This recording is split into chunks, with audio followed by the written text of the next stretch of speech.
ഇങ്ങനത്തെ ഇഷ്ടം ഏറ്റവും കൂടുതൽ നമുക്ക് ഉപകാരപ്പെടുന്നതാണ് മഹബ്ബത്തുർ റസൂൽ സ്വല്ലല്ലാഹു അലൈഹി വസല്ലം. നബി സല്ലല്ലാഹു അലൈഹി വസല്ലം തങ്ങളെ ഇഷ്ടപ്പെടുക എന്ന് പറയും. നബി സല്ലല്ലാഹു അലൈഹി വസല്ലം തങ്ങളെ ഒരാൾ ഇഷ്ടപ്പെട്ടാൽ അയാളുടെ ദുനിയാവും ആഖിറവും ആ വലിയ ഇബാദത്ത് കൊണ്ട് രക്ഷപ്പെടുവത്രേ. എന്താണ് നബി സല്ലല്ലാഹു അലൈഹി വസല്ലം തങ്ങളെ ഇഷ്ടപ്പെടുക എന്ന് പറഞ്ഞാൽ എന്താ അതിന്റെ അർത്ഥം? ഇനിയുള്ള കാലത്ത് നബി തങ്ങളെ ഇഷ്ടപ്പെടണം എന്നുള്ള വയലിന്റെ ആവശ്യമില്ല എന്നാ തോന്നുന്നത്.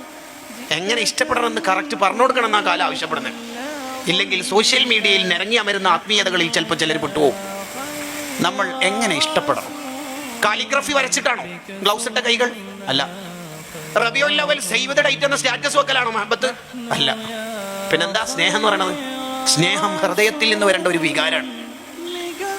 ആ സ്നേഹം ഹൃദയത്തിൽ നിന്നാണ് ചാലിച്ചതെങ്കിൽ ആ സ്നേഹത്തിന് കുറെ അലാമത്തുകൾ ഇമാമിങ്ങൾ എഴുതി വെക്കുന്നുണ്ട്. ഒരാൾക്ക് നബി സല്ലല്ലാഹു അലൈഹി വസല്ലമ തങ്ങളോട് എത്ര ഇഷ്ടമുണ്ടോ അതിനനുസരിച്ചിട്ടായിരിക്കും അള്ളാഹുവിന്റെ ഇഷ്ടം അയാൾക്ക് കിട്ടുക.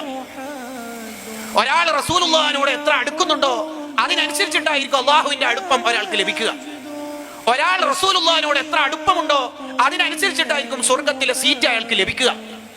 ഒരാൾ റസൂലുള്ളാഹിൽ നിന്ന് എത്ര അകലുന്നോ അതിനനുസരിച്ചിട്ടാണ് നരകത്തിൽ അയാൾക്ക് വലിയ വലിയ ശിക്ഷകൾ ലഭിക്കുന്നത്.